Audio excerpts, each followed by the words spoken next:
I don't know. Was told he was going to go high. I thought he was going to go high. He went middle because I thought he was going to go high. And killed our day. I don't know. I mean, should have run fourth probably, but instead 19th. I don't know. We're the top echelon of motorsports, and we got guys that have never won late model races running out here on the racetrack. It's pathetic. They don't know where to go. So, what else do you do?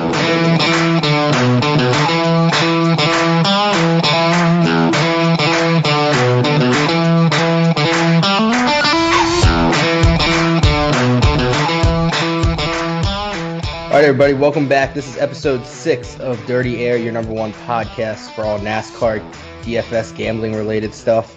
I'm your host, as always, Ryan Baumel, Gambling DFS Tips on Twitter. As always, Jason is joining me, DFS NASCAR on Twitter. Jason, say what's up.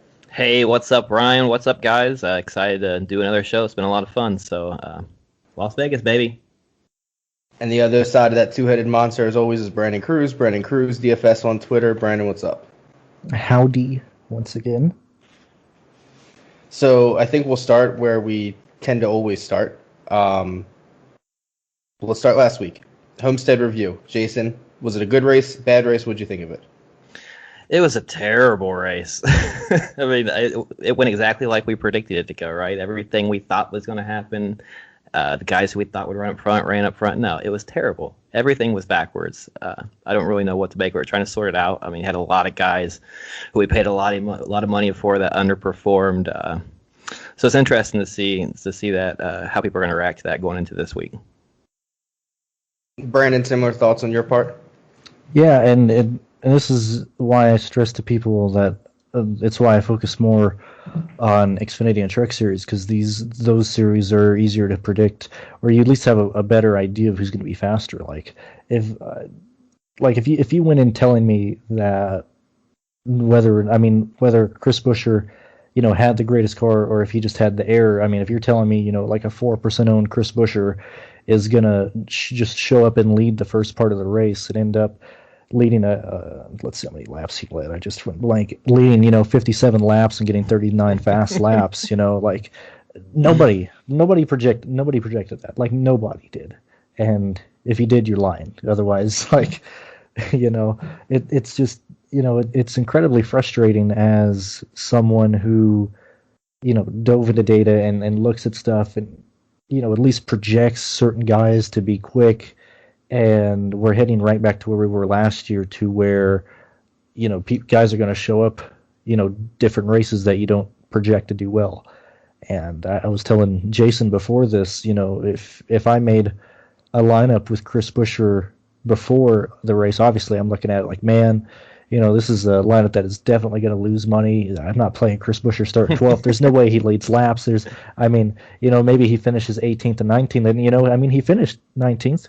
He fell off a cliff, second half of the race, but he had the fastest car the first half, and without practice, you don't know that. So we're just heading right back to where we were last year with, kind of projected dominators or projected people who are going to do well, kind of busting and not showing up. So we're just right back where that is, and I'm not sure if we need to really overreact to Homestead since it's just one race, but if we start seeing that happening across 3-4 weeks, then I guess you can start looking at these guys.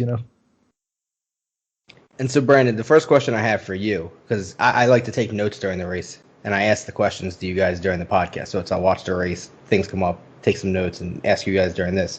So you hear a bunch that the cars need to do a better job of changing with the track, I guess from day to nighttime, how things change. What does that matter to a track? I guess is it the temperature of the track? What does that matter, and how do you adjust the car to that? Oh yes, I thought you asked that to Jason. It depends on what the track, like the track temp is going to change, and so that dictates how loose or how tight your car is going to be. Like this previous race at Homestead, since they started earlier in the day, typically when you look at the championship races, it would start later in the day and run into a night race, whereas this previous race started more in the daytime, and towards like the last 50 laps or so, that's when the temperatures really started to go down. So And even with that, the track wasn't nearly as hot as some teams expected. So if you're setting up a car expecting the track temperature to be, really hot to where the track is going to act in a really slick fashion to where your car is not going to want to stay, seated on the track, you set up your car a certain way. If you expect it to be cool and a bit tighter, that's when you can really play with how loose your car is. So it just depends on what the teams show up with, which is what we're trying to guess each week, and then how accurate the car is, like how good it is off the trailer and how well it runs. And then once you get that under your feet, you then change the car to change with how the track is. And so that's something that these teams are having to do on the fly in, like, those 260 laps or whatever, or however many they had. So, Jason, going back to Homestead last week, what's one thing you learned? I guess a takeaway. I mean, like you said, this is kind of a race that you're going to have to just kind of, I don't know if you had to toss it out or, if you just look at everybody who underperformed. I mean, I just went back and I checked out the data, right? And I looked at who underperformed last week compared to what the data said they should have ran. And I came up with a list. If you guys seen it on Twitter, it's Kyle Busch underperformed, Chase Elliott, Ryan Blaney, Kevin Harvick, Denny Hamlin, Joey Logano. Even Matt DiBenedetto underperformed based on what the numbers showed, where he should have probably ran around. Eric Amarillo, Chase Briscoe, we thought a lot more out of him, struggled the whole race. Eric Jones is another guy who the numbers said probably should have ran a lot better than the average position of 28th. Just so many disappointments, and I think that's just something we're going to have to keep an eye on as we go on, especially teams like Stewart Haas, who just showed up and it looked like they just did not hit the setup right off the bat. Struggled right out of the gate. I don't know if that's something we're going to see them moving forward. You know how it is everybody's going to overreact and say, oh, Hendricks looked so good this week, and everybody's going to ride the Hendrick train this week, and that's when the fucking Fords are going to show up and steamroll everybody. So I don't think you can take too much out of it. Like you said, if you're looking at the data and how crazy things were, who knows what we're going to see next week. Quick on there, like, I was telling you before the show, it was more pure luck than anything that I had Byron, who won the race and ended up leading the second half. And really the only guys that, ran how I thought they would.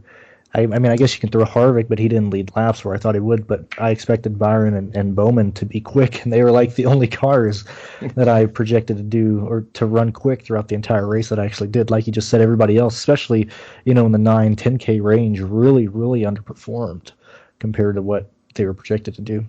And just counter to that, so let's not make it all negative. There was some guys who obviously I think overperformed projections. Overperformed who the data said they should have. Obviously, William Byron. Data didn't show he was going to go out there and dominate like that. So that's definitely an overperformance there. Even Brad Keselowski. I think he ran very well in this race, a lot better than what the numbers would have indicated him running coming into this week. So I think he's a guy who overperformed. Obviously, his finish wasn't, you don't want to see him finish 16th. But led some laps, put up some dominator points. Kurt Busch, obviously, is another one who definitely outperformed. The dominator points he put up, he's ran well on some of these tracks before, but to accumulate those kind of dominator points in fast laps, that was definitely out of the ordinary. Stenhouse, Custer ran well. I know he dropped the ball kind of on the end there with that flat tire, but hopefully a lot of people forget about how good he looked coming into this week. Newman, your boy there, Brandon. Like, what the hell, Newman? Roush, I guess. Like, I don't know. Roush, Chris Buescher, is this something we have to look at going forward? We have to pay attention to the Roush drivers. Like Chris Buescher is starting in a pretty slick spot this week. He's obviously, everybody's going to be on him if he's booked. I guess we'll get into it. What about Michael McDowell? McDowell is having a spitting image to, it was either 03 or 04 when Michael Waltrip was leading the Winston Cup Series, the point standings, for like the first 8 races, Waltrip is having his career year. Or McDowell's falling right into that. You got a first, but we still aren't starting him starting fifth though, right? I don't think we can. I still don't think we can. But the thing about McDowell that I think gets me excited is at some point that the equipment on the 38's got to catch up, right? So I think being in front of this Anthony Alfredo, I think eventually, hopefully, he's going to get some better cars under him. But. Well, Pierce brought up an interesting point that I had completely forgot about. Like, I had just completely forgot, is that the teams had a pause in 2019 on developing new parts new equipment and stuff. And so this was in preparation to go Gen 7 racing in 2021. And so in 2019, they were like, okay, we're going to stop the production and deep research into, perfecting what we have, because we're not going to be using these cars. So we're not going to make you guys work, like next year. Well, that has turned into a 2-year span of where, the top teams, Joe Gibbs, Stuart Haas, a lot of these R&D centers that have a massive amount of people involved in them, really haven't been able to really research, cutting edge technologies and things. And obviously by selling off inventory as well, right? Yeah, and so if you combine that with the fact that has given time for Roush front row to almost be able to catch up and pretty much buy what these guys are running, in 2019 and 2020 from them. I think that's why we see so many teams in the same ballpark, to where I think that's why Mcdowell has been running so well. Furniture Row, that's not because of the money that he got from the Daytona 500 or his extra sponsorship. I just think that's because the time has caught up to where that 34 car is actually fast, to where that 17 car might actually have something. So that's something to keep in mind. I mean, Ricky Stenhouse is the same way. Suarez, I was happy to see him run well. So some of the guys that I expected to possibly run well did it, but I obviously didn't account for everybody to be that well going in this year, or everybody in the sense of the lower teams. Like I just said, Roush front row. I accounted for Trackhouse. I didn't account for freaking front row motorsports and stuff. So Brandon, Jason brought it up briefly, and I want to ask you this because I saw a good comparison on Twitter, and I think it kind of makes sense to certain people, and it's all about how you look at it.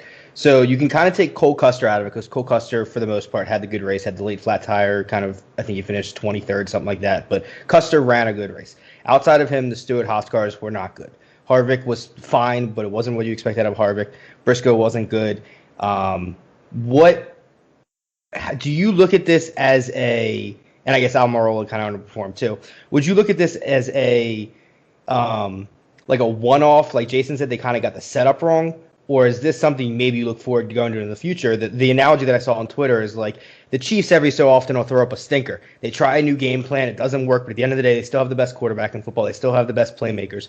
Is that how you're looking at this, where you're basically like, they probably had a setup, it didn't work. At the end of the day, it's still got guys like Custer, Harvick, Briscoe we expect to be in it? Or do you think the setup's an issue? Well, I don't like comparing football to any stick or ball sport, just because I don't think that analogy is completely accurate. I mean, Harvick had a great car. He just didn't get fast laps. He didn't lead laps. He was running fifth almost the entire race. He had a race rating of sixth. I mean, he had a top 5 car pretty much the whole race. He just couldn't get out in front. He didn't lead laps. So did he necessarily miss on the setup? From a fantasy aspect, Harvick is horrible. Harvick sucks. What the hell is Stuart Haas doing? But did he have a good car all race? Because it seemed like the beginning. It was he was dropping back a little bit. He wasn't moving. I don't know what he finished the first stage at, but I know at some point he was dropping back. And it sounded like they made the car better as the night went on, and as the race went on, they definitely had a top 5 car. But do you think it was a top 5 car to begin with? No, it certainly wasn't to begin with. But I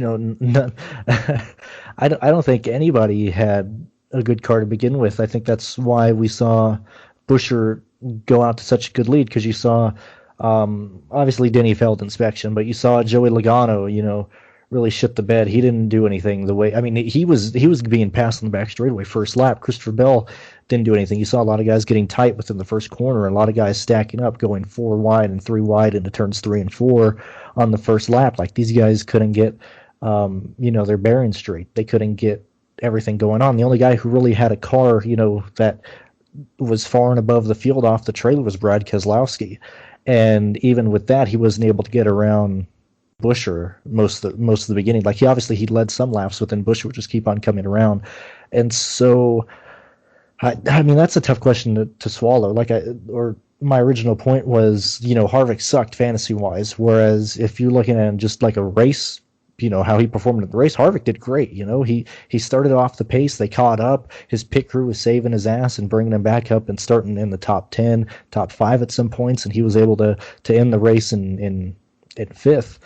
And I think that's the important thing to remember with Harvick going forward. It's like, this is what we're thinking is a bad race out of him. He still finished top 5, right? I mean, Kevin Harvick's a guy that, I mean, just as you go forward, I mean, if that's your floor, if that's what you're saying, so disastrous, then that shows you how good of a play he's going to be going forward. Obviously, it's Kevin Harvick. Even the good thing about Harvick in your lineup is he's normally never kills you. If that team struggles in the beginning, they're going to find a way to make adjustments. Like I said, they're going to make their pit crew is stellar. And he's always going to be a contender in the majority of the races. So Harvick would be the last person on that list I'm worried about. Yeah, and I think it's not even, like I said, necessarily a concern for Harvick going forward. I think it was just a question of, is this a one-off for Stewart-Haas, or is this something where maybe it is a Ford I or got my eye on issue? Briscoe. I got my eye on Briscoe. Well, so that was my next question for you. So obviously Rodney Childers has been with Harvick. Obviously they've proven that they can get cars to where they need to get them throughout a race. They've been one of the better teams of fixing their car and getting it to adapt and making it better throughout a race. Why can a team like Chase Briscoe on the same Stewart-Haas team, is it not similar adjustments they can make? Is it just, I guess, cars are running differently? I mean, his car got better. I mean, he ended up finishing the race better than he started it. I just think what concerned me with Briscoe is he is a rookie, and I think we fail to remember that a lot of times. I mean, Bell struggled out of the gate last year, made some dumb mistakes. I mean, obviously what happened this week with him rear-ending what's-his-name wasn't his fault, but I mean, it's just it is definitely a learning curve stepping up in these other cars, and I think it's something that I had a lot of Briscoe this week, and it turned out okay, but I mean, it could have went disastrous, and I think that's just something to keep in mind moving forward, knowing he is a rookie. All right, anything we didn't mention that you guys want to? I guess I'll touch back on that really quick. Like, we saw another guy who didn't necessarily have the day that we thought he was Truex. Like, he didn't have a stellar day, but he still had the, second best car, in the field, finishing third and being fast. I just want to point out that why is Truex the only car in the track or in the field that actually uses the extra space now that we don't have contingency sponsors behind the left front wheel? Like, he's the only car. Whoever's designing that paint is the only one actually taking advantage. Everybody else is just leaving it blank. Continuing on with Briscoe is, sure, I mean, he was 7,200. He should have performed way better. I just think I'm more concerned about Briscoe now than I was. I knew he would struggle in this package because he's not used to it, but him getting in the wall, I mean, going over the edge, he got in the wall. He was slow on the start. I mean, he was not Joey Hayes. Garrett Smithley was outperforming Chase Briscoe in the first two stages. That's embarrassing because the car Briscoe has is far and above Garrett Smithley. That right there shows how much of a learning curve Chase Briscoe has. I'm not looking at his finishing place. I mean, just the fact that he started off that rough, I did not expect that at all. Like, he was running 30th. I believe he went a lap down at some point and got pulled or got saved because of one of the cautions before one of the stages where he actually took a wave around and then pitted during the caution. Other than that, I mean, he would have finished way poorer than what he was running because he was not. Let me look where he was at right fast. Well, and this is a car that we saw Clint Boyer. I mean, we did the numbers preseason that, hey, he ran at 12th place every single week. So yeah, that's bad. I just want to also later in the season when I complain that I have a bad beat gambling, remind me this week that the bet that I gave out was Chase Briscoe over Cole Custer and that hit. So later when I complain in the year, remind me that I hit this because I had zero business hitting that bet. Well, as I said before, man, it made everybody who produces any type of content make it look like nobody knows what the fuck they're talking about. Briscoe finished 18th. This man was running 29th, 28th, and 30th for a huge portion of the race. Dumb luck he got 18th. That's incredible. Yeah. Incredible. This episode is brought to you by Prize Picks. Tired of losing in fantasy sports? Times are changing. Now it's just you versus the numbers. Prize Picks is the perfect place for you whether you are the biggest sports fan around or you're a seasoned vet in the daily fantasy space. On Prize Picks, you simply select 2 to 5 players and predict if they will go over or under their fantasy projection. Think Denny Hamlin is going to win the big race? Take his over and win real cash today. Prize Picks gives you the chance to win 10 times your money for getting 4 predictions correct. Entries are so simple. They can be made in less than 60 seconds. Sign up today at prizepicks.com or on the PrizePicks app and use code DIRTYAIR, that's DIRTYAIR, DIRTYAIR, to get a 100% match on your first deposit up to $100. PrizePicks truly is daily fantasy simplified. All right, well, half an hour in, so I guess we should probably move on to this week. So this week we kind of touched on this week as well. We've a little bit, covered everything. We're doing good. Good half hour. So we'll this week we're in Vegas, Pennzoil 400, Las Vegas Motor Speedway. 400 miles over 267 laps, 80 laps in stage 1, 80 laps in stage 2, 107 in stage 3. Projected starting lineup, obviously nothing out official, but what we've seen so far looks like Harvick's on the pole with Byron, Larson, Truex, and Michael McDowell in the top 5. Jason, some initial thoughts on this week? Initial thoughts. It's Las Vegas, baby. We're going to have some long green flag runs. You're going to have some fuel mileage strategies come into play in this race. Most likely, you're going to have guys that are going to try to stretch it out, catch that caution. If they do, it's going to flip everything upside down.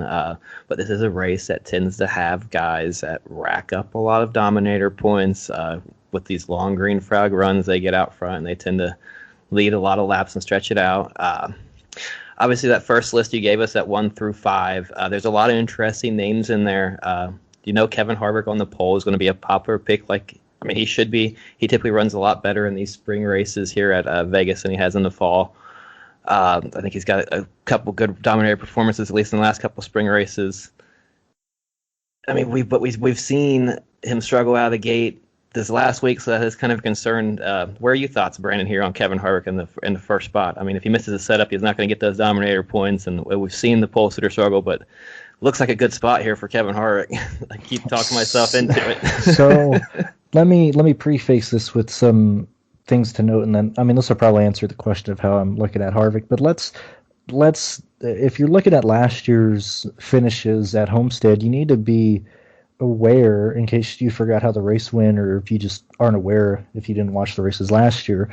Both races had cautions towards the very end of the race, either in green flag pit stops or within like a green-white checkered, to where people who were trapped a lap down took the wave around, started at the tail end of the longest line when they were either going to the second to last restart or the last restart. And then you also had people who had stayed out on the last restarts to try and get wins. Kurt Busch being one of those guys. I'm not sure if he stayed out, but I know he took advantage of other cars pitting, and he took advantage of being pushed to that win, whereas he was being run down by Matt DiBenedetto in the fall. My point is that both races are pretty much going to be green up until probably the last, 40, 30 laps, because we always see shenanigans and yellows come out late at Las Vegas. And you need to keep that in mind, because where people finish is not necessarily going to be reflective of where they have ran in the race, and we've seen that multiple times before. I have a video on my channel talking about how dominators didn't really perform last year, and this is a great example, looking at the fall Vegas race and even looking at the early one, to where the pole sitter, they didn't lead. They really didn't do well. Las Vegas was a race where a lot of the front runners who we expected to do well didn't do well, and it really gets determined on how people are pushed on a restart. So everybody hates this package. Vans, drivers, everybody understands that you can't pass. You just ride in line. There's not a second groove. Your only chance to pass people was on the restart. So that's why we see the 4 or 5 wide salutes into turn 1, because everybody knows that their first lap is the only time to get those positions. And so we see a lot of people actually 2-car tandeming and 3-car tandeming through turns 1 and 2 and down the back straightaway, just trying to push people out of the way, trying to shove people forward. Because of that, it's the same situation as last week, to where I didn't like Hamlin going in. Obviously, he went to the back. I didn't like Logano starting up front because I didn't think he'd lead laps. I think this is a situation where I don't think Harvick leads a lot of laps. I think he gets passed right off the bat on the start, and I don't think he leads laps in this race. So then I guess the question for you, Jason, in terms of Harvick, we saw last week Harvick's pit crew did a good job of making him back up some spots. So maybe he does get past. Maybe he doesn't necessarily lead some laps. But do you think at some point he's moved up, from that third or fourth spot back to the first spot with that pit crew, and then he does have a chance to, maybe lead laps later in the race? Is that something you look at? Or pit crews, is that not like, he's got a good pit crew this week, it's not going to transition over to next week? Well, Harvick is always going to, be a contender to lead laps in pretty much every race he runs. Especially starting the pole. I know they tend to underperform. I do think the good thing, solid thing about Kevin Harvick, is like we kind of talked about earlier, is it's hard for him to really kill your lineup. I know he's going to be priced to a point where he's going to hit dominant points. I got him shaded yellow right here on my sheet, to where I'm still kind of undecided on the route I'm going to go with Harvick for the week coming in. Yeah, it's tough. It's a tough fade. I guess when I look at what I'm comparing this to, I think it's something we didn't talk about, is the races on the schedule that I'm comparing this to, that I'm looking at from last year, is Texas, Kansas, the late Vegas race, even though it was a night race, but I just think it's better than looking at the early one with back pre-COVID, Kansas, Texas, and then both Charlotte races. So it's a span of a lot of the season, and I'm looking for guys who kind of finished strong. And when you look at Harvick, he definitely did struggle coming down the stretch here with only seven dominator points or he ran around seventh on Vegas, and then Kansas he had a very good race, obviously, and then Texas again he started off strong, and then he got into trouble right at Vegas. That definitely hurt his finish. So to think he's not going to show up with a strong car here, I don't know. It seems like it's pretty likely he's going to accumulate some dominator points here. I think it's likely that we see the same situation that we saw at Homestead, to where Stewart-Haas. I think Harvick's going to be really good on the second portion of the race once it gets green, once he can get the car. I don't know if he's going to be the fastest car off the trailer again. I'm still factoring in, Texas 2, Kansas 2, Las Vegas 2 of last year, Darlington 3 in terms of lap data. I'll probably look at the lap data towards the end of the Homestead race and factor that into who I like. I'm still liking Chase Elliott. Chase Elliott just whiffed. They whiffed on the setup at Homestead, but he's still my favorite going in. Harvick is there. Truex is there. I like Logano going in based on his lap data at the last 5 races, not Las Vegas, but in the last 5 races I'm looking at. Actually, I like Hamlin here more than I did at Homestead. I have to look at his lap data at Homestead, but I think these restarts are going to be crazy, and I think if anything, it hurts the 2 people on the front row the most, because all they can do is just guard their lines, and if Harvick's on the inside and whoever's on the outside, they really can't go anywhere. The guys starting 3rd and 4th and 5th and 6th are really the guys who can take advantage and who can push certain people to the front. That's why I'm very hesitant to play Harvick, especially if he's going to be highly owned. We saw the same thing happen last week. Yeah. If we don't know who's going to be fast, straight up, there's so much random stuff in the air. I'm just going to, if Harvick's projected to be highly owned, which I expect he is going to be highly owned starting first. We saw this last year, tons of ownership on Harvick. Sure, he was fast at Texas. Sure, he can arrive fast, but I am with how random I think it is of who's going to be fast. I'm really high on not playing Harvick or being extremely light on him. Yeah, obviously it makes sense because out of those favorites that you said, Harvick, Truex, Hamlin's, Elliott's, those guys we're looking at. You can't pin it down on who the hell is going to actually get these dominator points. So obviously, fading that higher owned guy there in Harvick. Like I said, depends on where the pricing's at. But if they price him around where they priced Hamlin at last week, then he's definitely going to be Chalk City. But let's look at some other guys kind of in this range that we haven't really talked about. William Byron here starting second. We are fading Byron this week, right? After that big performance last week, are you anticipating him getting out and leading a chunk of this race, starting on the front row? He's going to get a lot of attention here, especially after that performance last week. As of right now, I got him in shaded yellow, but I can't see myself playing too much Byron this week without that position differential starting second. And everybody's going to be expecting those dominator points, and I just don't think that Homestead is going to translate too much into what we're going to see this week. I don't think we are either. I said earlier I was on him this week out of like a place differential play. I had him finishing, seventh, sixth. I didn't expect him to lead laps, and I think that's going to bump his ownership high. I mean, we might see it's going to be. Look, we're going to have this question a lot as we get in the week. Can I play both Harvick and Byron starting in the front row? First and foremost, I almost never play the two guys starting in the front row. I'm most likely not going to play either of these two guys, and I expect them to carry a lot of ownership. I do like Alex Bowman. Mm-hmm. I mean, Alex has been, he's probably the most consistent car across the board in terms of the last 5 races. So Homestead, Texas 2, Kansas 2, Las Vegas, and Darlington 3. Probably, I mean, he's been a top 6, top 5 car across the board. And Homestead, he fell into that situation as well.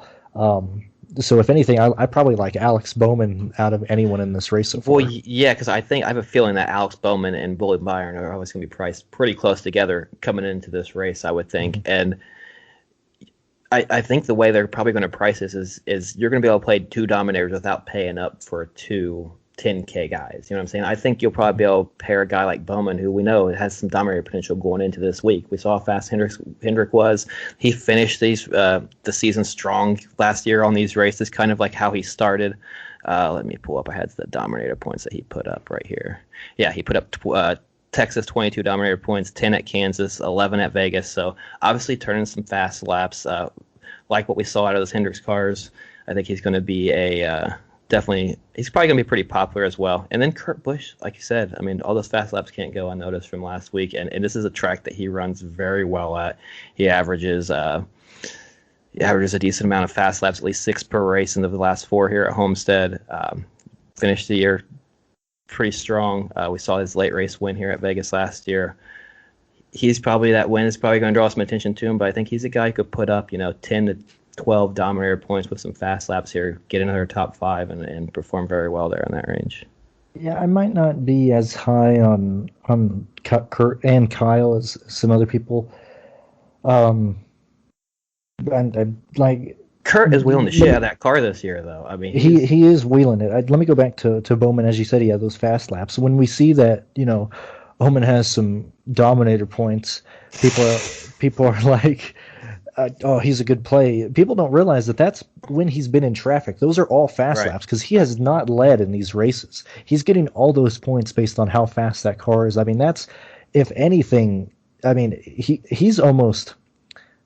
He's in the same plane as Truex and Harvick in my mind right now. All he needs to do is get out front, and he could easily dominate a race. Looking back at Kurt Busch's, career at Las Vegas, even with practice, I mean, him and Kyle only have 1 win at their home track, and this has been almost one of this for both brothers. Las Vegas has been one of the most challenging races for them to actually finish good. I mean, let's look at Kurt's last finishes there.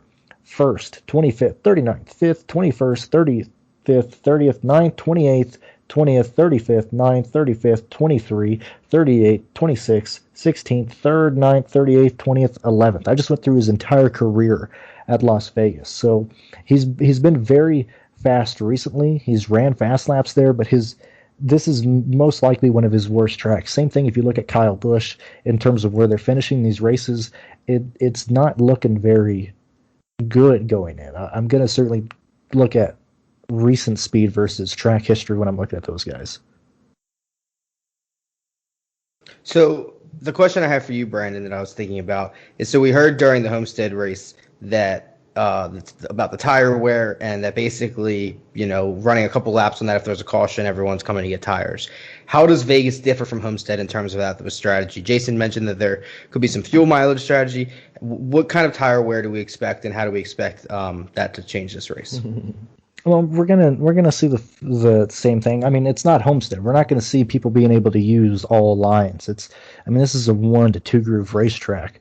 As I said, that's why everybody's gonna be battling for the positions at the start, because you just can't pass people. I mean, the aero push is huge here. The package that they run here makes it a 1 groove racetrack. So with that said, you're going to see tires fall off. Now, Vegas tends to be more of a fuel mileage race instead of a tire wear race, whereas Homestead, you can kind of get away with pitting, and then you kind of drag the field in, whereas Las Vegas is really whoever can stay out the longest, make their fuel last the longest. That's usually who if it goes green, that's usually who has won. It's determined who's won and who hasn't. Like we had Junior run out of fuel quite a few years ago here. With Steve Letarte, we had some other guys run out of fuel here when it was going green to the end. I actually believe that's how Kyle won his only race here. I believe that was through a fuel mileage race back in the day in like 2010 or 2009 somewhere. I mean, I think that was a fuel mileage race, and so I think it's more of a fuel mileage race than a tire wear race. Yeah, this is definitely a track where you're gaining your spots on the restarts or by outpitting everybody or having some better strategy. I mean, those are two things that are definitely can flip the field. So you want those guys who are going to be aggressive on the restart. Cue Ricky Stenhouse Jr., baby. It can't be any worse than playing Buscher last week. Anything can happen. So what range are we at here? Where were you heading here with this, Ryan? I was going to say, kind of that middle range. We talked about a couple of those guys between Chase Elliott and Bowman, some of the Hendricks guys. The question I was going to ask for you, Jason, you mentioned about Stewart-Haas struggling last week, and then obviously everyone's going to be on Hendrick, you think, this week, and this is, the week of the Fords, whether it's Stewart-Haas, Penske, a combination of the two. Or do you look at stacking teams or manufacturers this week, or is it just how guys fit into your lineups? I mean, I don't really typically look at that unless, I mean, it just depends on how they fit in the lineup and price and all that. So when you're looking at this middle range in the starting lineup, what are a couple guys that jump off the page? I mean, Joe Logano here starting 15th looks like an excellent play. A guy who, I know Brandon touched him earlier, a guy here who presents some position differential. He ran pretty solid here. Let's see here. I got the stats here. Actually, 2 years, last year in this race, 19 Dominator points, 41 and 37 the years prior. Can have some fast laps. I have, man, I don't know why it's always so hard for me to find this stuff when I'm talking to you guys. But Kansas, he had a decent fast car. I mean, I just think he's a guy that can show up here. He's going to be probably priced in that maybe it depends. If they price him up like Kyle, then I don't know. But I mean, Joe Logano's a guy I'm definitely interested in right here in this range. Chris Buescher is another guy who you're looking at that performance last week, starting 18th. This is a track where he historically has ran well at last 4 races, average finish 14, average running position around 18th. Even he finished the year relatively last year 24th, 18th average running position in this race last year. Actually, the second race here at Vegas. So he's another guy who I think can have a decent day, put up some position difference. Like I said, it all comes down to where he's priced at. He's got to be able to hit that value. I think he can run probably top 12 based on what we saw in that start last week. Brandon, who jumps off the page to you? I know you talked about a couple of those guys, but we're looking at pricing. Obviously, that's gonna depend on all of that. But when you're looking at a couple of these guys, you mentioned Logano, you talked about him earlier. How about the Roush guys? Obviously performed well last week. Is that something you think that transfers over to this week, or you kind of looking in a different direction? I don't know. I mean, I can't lean one way or the other. I don't like.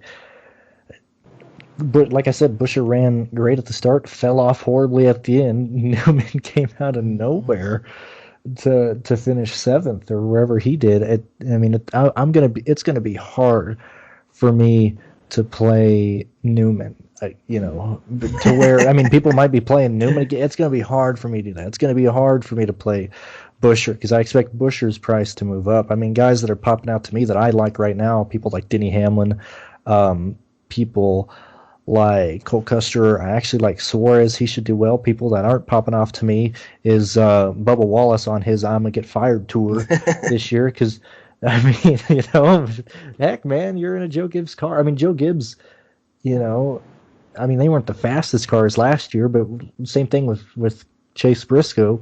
Bubba in this car shouldn't be riding 22nd, 23rd. That is not good. In terms of team stacking, or if you want to look at teams, last week is an example of how I ran a team stack without going out of my way to do it, and I had a lot of Chase Elliott with Bowman and Byron.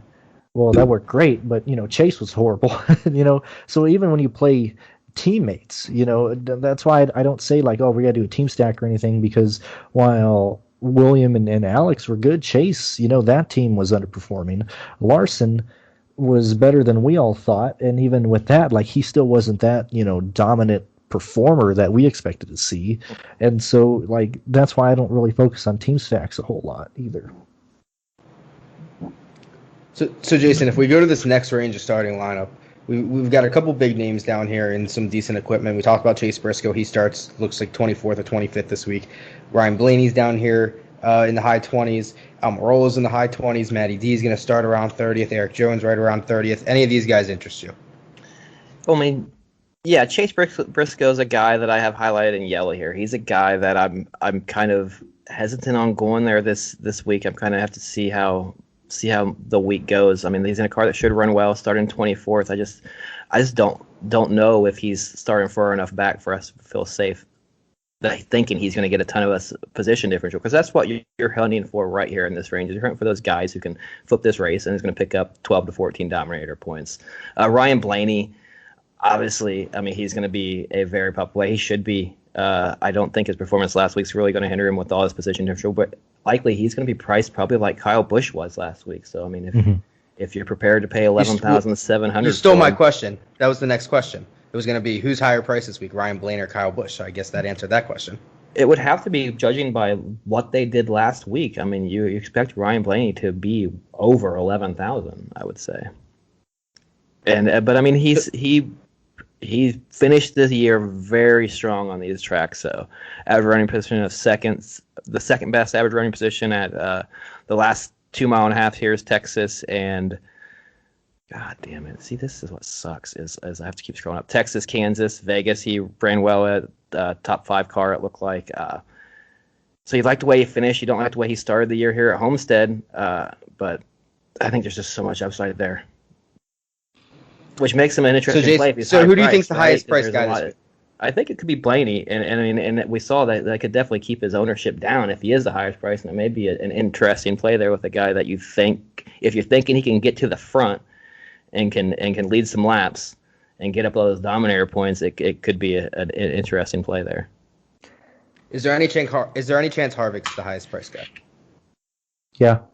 Well, it depends on. I don't know how DraftKings is doing the prices. Obviously, it's through a formula of how guys have ran based on where they're starting, which is why we saw J.J. Yaley so low in the Xfinity Series, because the algorithm says that, hey, typically he starts in parks and everything like that. So there's a chance that we do see Harvick bump up. I want to talk real quickly about Blaney because we did bring him up. I have him around the 17th best car at Darlington 3, around the 7th best at Las Vegas last year, 4th best at Kansas last year, 3rd best at Texas 2 last year. That's averaging around to about 7.75 where he ranked. If you look at his Homestead race, nothing really stands out to me for Blaney because he actually never ran in the top 10 other than a few laps on a restart on lap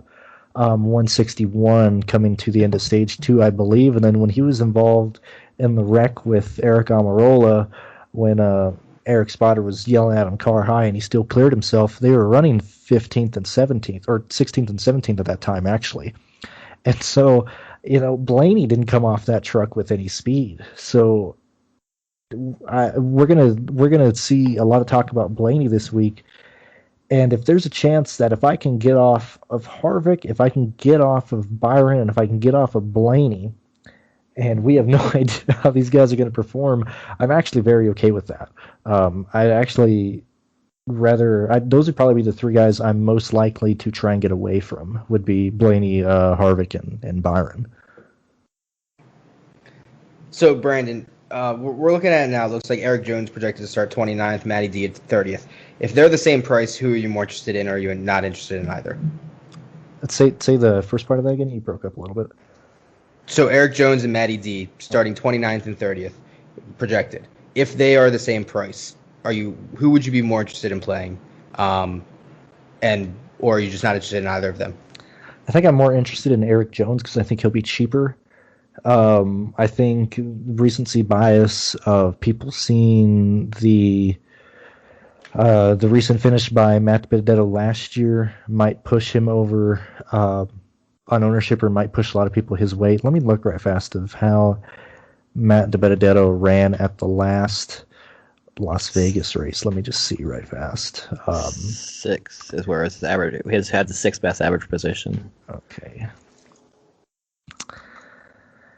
So that'll run into the same situation, maybe of where Kyle was last week. I'm trying to think of who else. Maybe, not Byron in terms of ownership, but maybe he'll be around the same ownership that he was last week, actually. 35% or so. Who? Matty D? Yeah, Matt DiBenedetto. Yeah, about 35. Yeah, I mean, yeah, I like Matty D here. I mean, I'm going back to the goddamn Matty D well again. I mean, if you look at just like you said, how he finished off 6th best average finish at average running position at Texas, 12th at Kansas, 6th at Vegas, 10th at Kansas again, 8th at Charlotte, 15th at Charlotte, 17th average running position at Kansas. I'm sorry, as Texas was the other 6th, but I mean he's ran so solid on these low tire wear tracks last year. I know he struggled last week. He's struggled. Everybody has a sour taste in their mouth on Matty D. Everybody is going to almost vomit clicking Matty D again this week, and I think it keeps him down a touch, unless they drop the ball on pricing. If he's priced where he was at last week, then he's going to be interesting. Yeah, looking at the lap by lap data, which you can find for free at racewiththeprize.com, Matt DiBenedetto in the fall race ran 26% of his laps in the top 5, and then he ran 73% of his laps in the top 10 in the fall race last year. So and I think that's his ceiling. Like, I don't think we're going to see a run like that from DiBenedetto again. So based on how he's been running, I mean, maybe he's like, 9th, 10th, 11th. I think he can be around there. It just depends on his price. And it goes to the same thing of, say, Reddick in the Xfinity Series, to where people might see him as like, oh, you got to play him, he's going to be great, where he only ends up with like 2 fast laps. He just scores a lot of points based on place differential. Going back to his ownership, if DiBenedetto is around 35, 40% ownership again, and that's, we're expecting him to be around, $89,000, $9,000. That's a tough one, man. If he's cheap, I'll like him. If he's over, $89,000, $9,000, I might have to really start backing off of him based on how many people like him. Let me see, because Matt didn't. Let's see. He started the race last year in 19th. At the end of the competition, or at the competition caution lap 26, he was up to 12th. Then he started 12th again and ran pretty much 10th that entire run until the end of stage 1. After stage 1, he started 8th.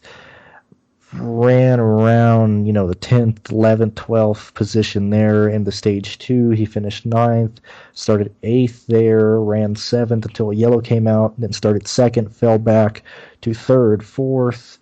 Another caution came out, started 2nd. Another caution came out, started 2nd again. And so, I mean, if anything, I think cautions actually helped Matt maintain his track position, because once he got his track position through pit stops, that's how he stayed up there. Other than that, I think he was more so like a 10th, 11th, 9th place driver last year, looking at the lap data. Which that'd be great, to start in 30th. I mean, I'll take a 10th, 11th place run out of my ID, start in 30th. Mm-hmm. So, Jason, any interest But for you can in he these get back there markers? can he get there though without having some kind of strategy to get through the field? I mean, we know these races, I mean, tend to play out where it's tough to pass once they get spread out. So he's going to have to definitely do his work on the restarts and maybe do some work on pit road. So, Jason, any interest for you in these back marker guys? Guys looking Smith, Lee, LaJoy, Cody Ware, BJ McLeod, Balicki, Hoff, Gase, Timmy Hill. Any of these guys interest you, or just not really? I have you? LaJoy, Shea Yellow. Like, I'm still thinking about him, but I can't see me going there. And that car just did not look like it was running very well last week. And I'm going to have to see LaJoy probably do something before I start forcing him into my lineups. But a little bit above that, we didn't talk about Eric Amarillo and Anthony Alfredo are a couple guys who are going to be some position differential plays to look into. Amarillo has ran well here at Vegas, average finish of 14.5. Looks like he actually runs a little better. Or do I have those backwards? Yeah, he runs a little better. Average running position of 12.5. Had a couple good runs last year. Since typically runs around 15th to 13th place in these races. across the board on these mile and a halves. He actually struggled coming towards the end of the season. He kind of fell off a little bit, so it's interesting to see if he's made that turn this year. I know Homestead didn't start off too promising, but he's a good guy that a lot of people probably aren't going to look at, who's probably has got that top 15 upside going into this week, top 13 maybe. Brandon, anybody we didn't talk about? Do you want to mention?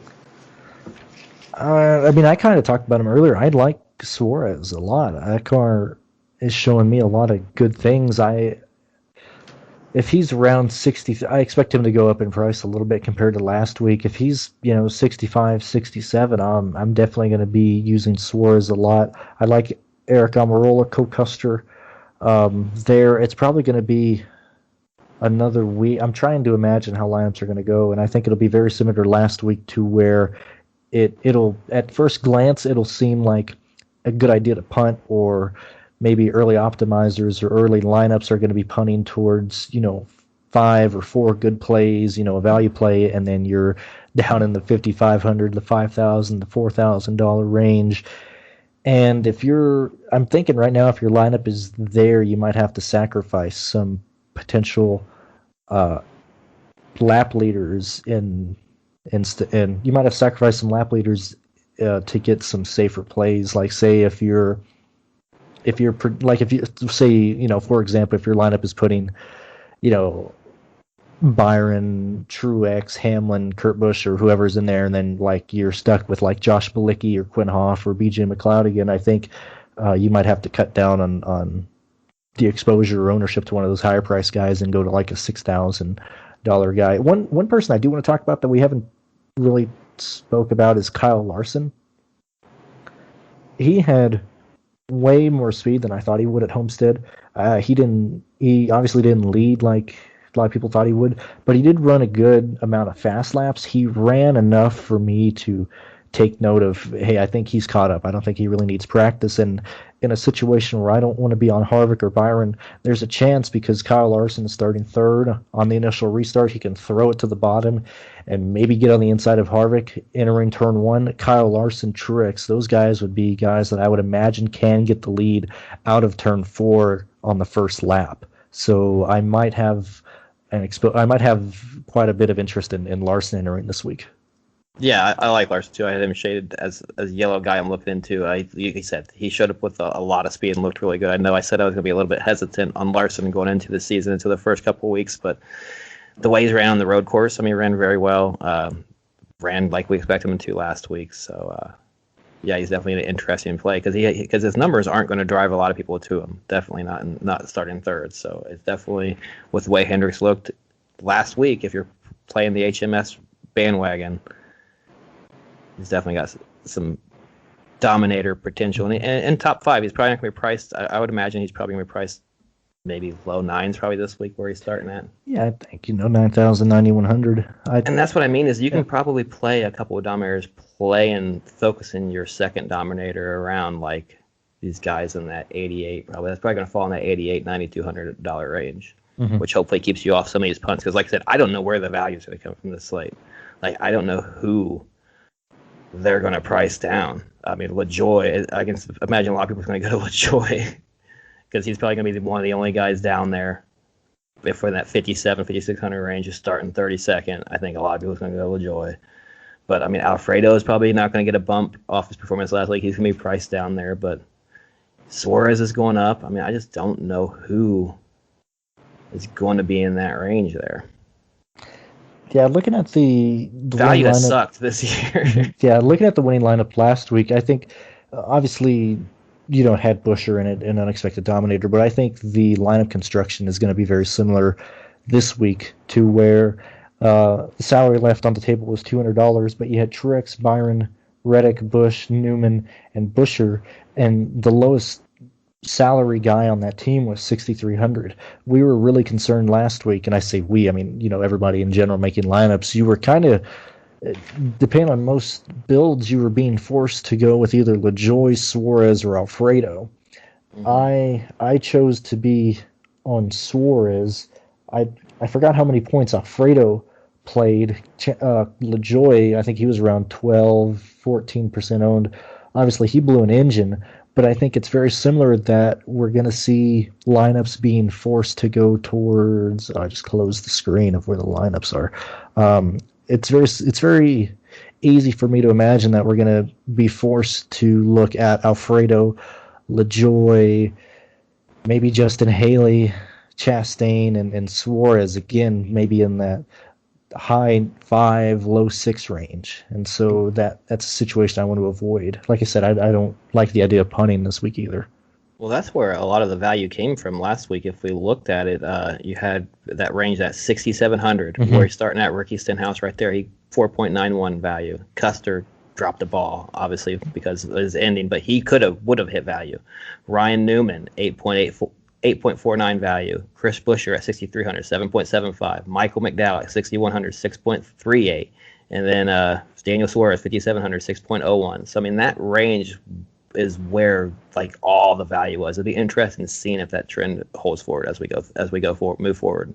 Yeah, and if that's a trend, if you're in, I don't use Fantasy Cruncher, but if I was to use an optimizer like that where you have to make rules, and how I've been saying you got to throw out a lot of rules this year, maybe the rule that you do have to work with is, hey, have your cheapest guy, be above $6,000. That might be something we need to look at this year, and seeing how often someone under $6,000 gets into the optimal lineup or the winning lineup. Because if that's the case, I might just start making lineups where my lowest guy is above $6,000. Last week, only one driver scored over 5x below 6K, and that was Daniel Suarez.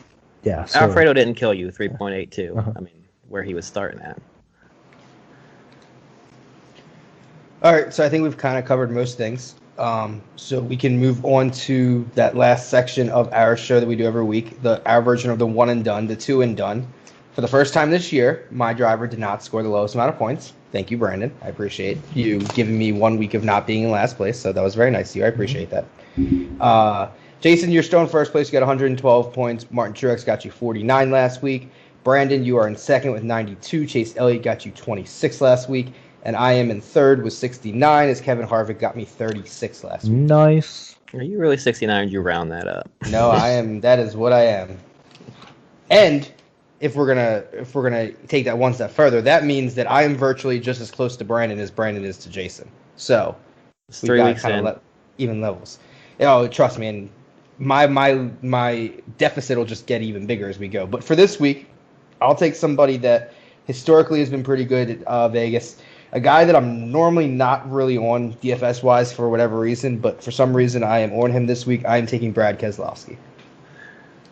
BK, you think that's an interesting pick because he could definitely just stay out, and he's the type of guy that stays out late and catches that goddamn caution, and it turns out you said fuel mileage race, and I thought Brad Keselowski. That's how that worked. He won all those fuel mileage races with Paul Wolf and Wolf's with Joey Logano.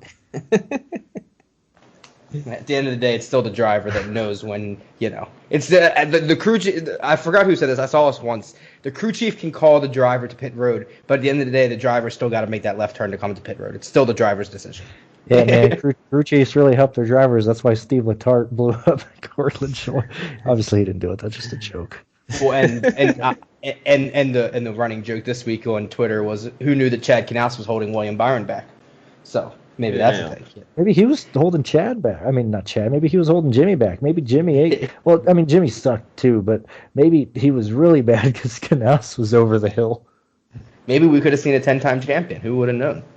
Is Byron's performance related to the fact that everything's been going virtual and simulators now? So we're going to start seeing these video game drivers start being the best drivers in the circuit. Is this like the rebirth of the Rainbow Warriors, but digitally? Well, Byron would definitely be at the head of that one, if you're looking at those kind of drivers. All right, Brandon, you are in second place. Who are you going with this week? I'm going to go with Kyle Larson.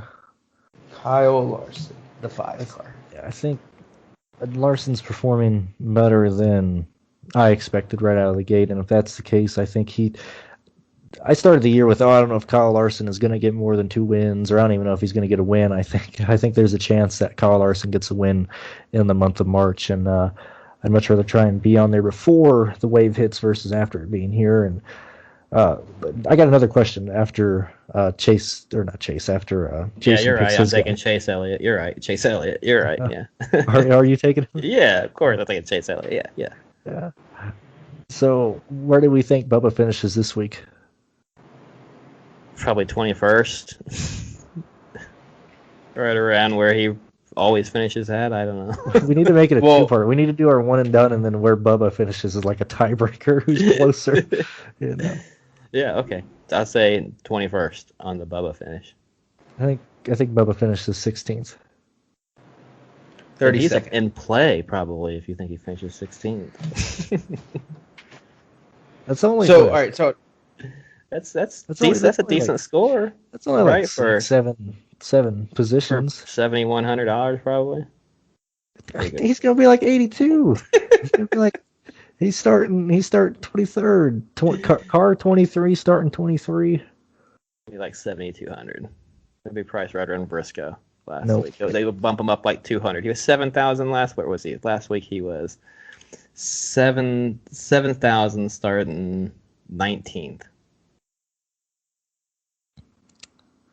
We go up to 7,200. Interesting. Yeah, Bubba's getting fired. He's gone. so Brandon, I'm gonna ask you an impossible question. I'm gonna put you on the spot. All right. So I Shoot think it down. Hendrick right now, I think you can kind of classify them as the young drivers, I guess would say, Larson kind of being the older one with Chase Elliott. Rank those drivers in terms of just pure driving ability. So Bowman, Byron, Chase Elliott, and Kyle Larson. Kyle Larson, Chase Elliott, Alex Bowman, William Byron. And do you think they're all in the same, would you put them all in the same tier, the same category? I don't really know how to ask that. Or do you think that there's a big difference between them? I think Chase and Kyle are in the same tier. Bowman's probably a tier below, and Byron's probably a tier below that. So if you're doing your tier rankings, you got the S tier for Chase Elliott and Kyle Larson, then you got the A tier for Alex Bowman, and then I'll go ahead and throw William in the good old C tier. C's get degrees, so it's not always a bad And so, thing. and then so the last guy to add to that gets added to the mix is the Penske guy, Ryan Blaney. Where does he fit into that? He's not a Hendrick guy. What is this? He's Yeah, but he's the young guy that came up with Chase, and he's Ryan Blaney, Chase Elliott. That's always a comparison. He's The two young man. guys. He's got two more friends. tattoos than a prisoner, man. I mean, he's got ink all over his body. All right. I don't even Any know final what thoughts? special is. Jason? I guess B tier. I got no really final thoughts. Just know that obviously there's a lot to digest as the week unfolds. We get prices. These are initial thoughts. Check out my website, www.freenascardfs.com is where you can find all my content, cheat sheet, this little short-winded breakdown I write every week. Yeah, a lot of fun, so check it out. freenascardfs.com. Brandon, any final thoughts from you? A lot of unknowns for the Cup Series. I think, as I've said before, I think Xfinity and Truck is easier to predict. So if you're, I think this is what we're going to see in the Cup Series this year on the 1.5 miles. If you don't like it, you don't got to play the Cup Series as much. You can move some of that money down to the smaller series. I know it doesn't have the bigger payouts, but it's typically easier to predict, and that's about all I have to say. You can find me at Brandon Cruz DFS on Twitter and Brandon Cruz DFS on Patreon. It's the second of the month. You'll probably hear this on March 3rd, so that's the perfect time to grab a month of Patreon. So thank you guys for listening, and I'll pass it on to you, Ryan. All right. Well, yeah. You kind of said it. Appreciate everyone listening. We're back next week. Next week we are at Phoenix. Since we've gone to the west coast of the country, we're going to stay there for a little bit, at least for one more race until we come back to the East Coast. But whatever platform you guys are listening to us on, make sure you like, subscribe, rate, review, whatever that platform does. Apple, Spotify, YouTube, pretty much anywhere you listen to podcasts, you can hear us. Even the platforms you don't listen to us on, go there, rate us, subscribe, rate, review. Do that everywhere. Takes 5 seconds, definitely helps us out a lot. So on behalf of Jason, DFS NASCAR on Twitter, and Brandon Cruz DFS on Twitter, I am Ryan Baumel, Gambling DFS Tips on Twitter. Thank you guys for listening. Best of luck this week at Las Vegas, and we'll see you guys next week. Thank you.